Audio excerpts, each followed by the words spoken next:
Photo at Getty Images. Zimbabwe's new president Emmerson Mnangagwa swore in his cabinet recently, consolidating his power after bringing 37 years of Robert Mugabe's iron-fisted rule to an end this November. But the lack of women in Mnangagwa's new administration has women leaders and rights campaigners concerned over efforts to advance women's political empowerment in post-Mugabe Zimbabwe. Out of nearly 24 cabinet posts, only 4 ministries are led by women. Women and Youth Affairs, Environment, Tourism, and the Ministry of State for Bulawayo, Zimbabwe's second-largest city. All 6 deputy ministers are men, despite the fact that gender balance in public appointments is a constitutional requirement.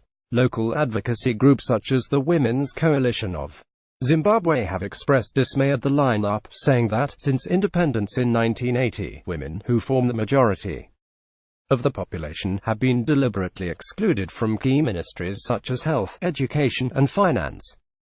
Under ex-President Mugabe, who resigned following a military takeover, women's groups consistently lobbied for the socio-economic rights, often against a tide of male resistance.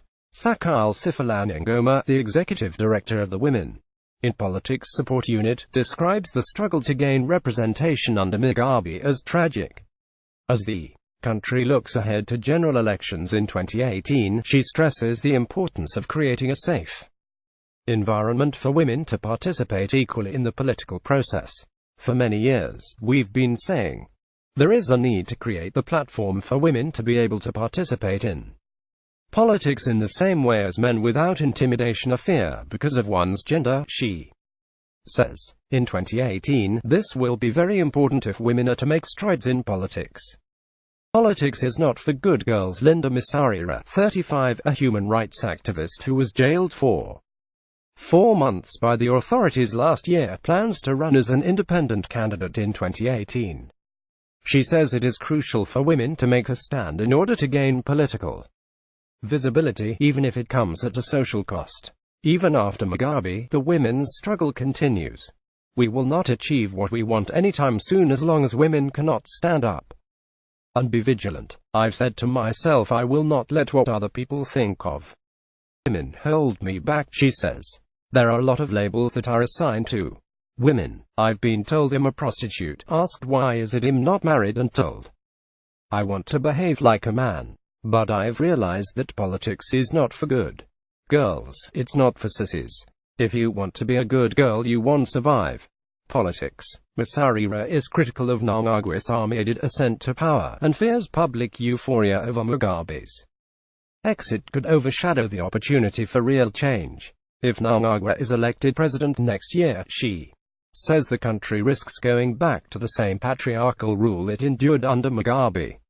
Mnangagwa can give us a show for the next 6 or 7 months and everyone will be happy. But if they vote for him, we'll still be under the military's control and dominated by a bunch of men, she says. Leaning on quotas, currently women occupy 35% of parliamentary seats, largely due to a proportional representation quota of at least 30% that was introduced in 2013. Legislators are considering extending the policy by a further 10 years after it expires in 2022, to ensure the country achieves 5,050 gender representation.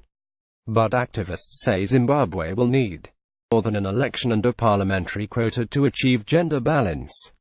A recent policy briefing by the Harare-based Research and Advocacy Unit revealed that women are underrepresented at all executive levels in public institutions, including in state-owned enterprises and local authorities.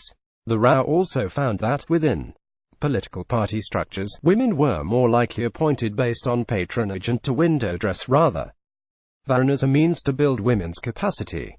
Within the ruling ZANU-PF party, Mugabe had at times bowed to calls to adhere to the quota system in appointing the party's 4-member executive.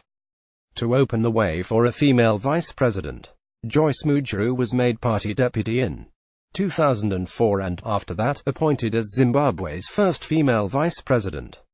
But many observers say Mujuru was only given the roles because she posed little threat to Mugabe's succession plans. In 2014, She was fired amid accusations of plotting against Mugabe, while former First Lady Grace Mugabe rose the ladder as leader of ZANU's Women's League. Shortly before Mugabe's resignation, the party structures had collectively endorsed Grace as the sole candidate for the post of ZANU's second secretary and national vice president ahead of the party's December Congress. This move, along with the sacking of then Vice President Mnangagwa and several key party figures, was seen as an attempt to ensure Grace would succeed her 93-year-old husband, and it prompted the army to act. After Mugabe's fall, the two vice president posts remain vacant.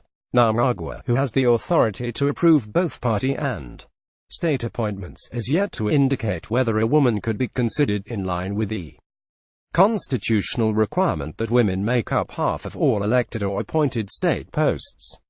Taking up the challenges, the country waits to see who Mnangagwa will appoint as his deputies. Some analysts worry he might fill the posts only with an eye to furthering his own political interests. But Vimbrish Musvaburi, 35, a rights and youth activist, is holding out hope for the appointment of a female vice president. There are definitely many strong women within politics that we look up to, both in the opposition and ZANU, so there's no reason why a woman shouldn't be appointed to that post, says Musvaburi, who intends to run as an independent candidate in a Bulawayo constituency in 2018. Musvaburi also wants more people to understand the kinds of political biases women candidates are facing in the run-up to the election. If the public knew how hard it is for women to get into politics in Zimbabwe, she says, it might help build a wider social acceptance of women standing for office. As a female independent candidate, there are many challenges one faces, including social prejudice, victimization, and financial challenges. Those are some of the biggest challenges I've faced, she says. But it's the only way for people to accept women can be leaders. This article originally appeared on Women Girls. You can find the original here. For more news coverage and community engagement focused on women and girls in the developing world, you can sign up for the Women Girls email list.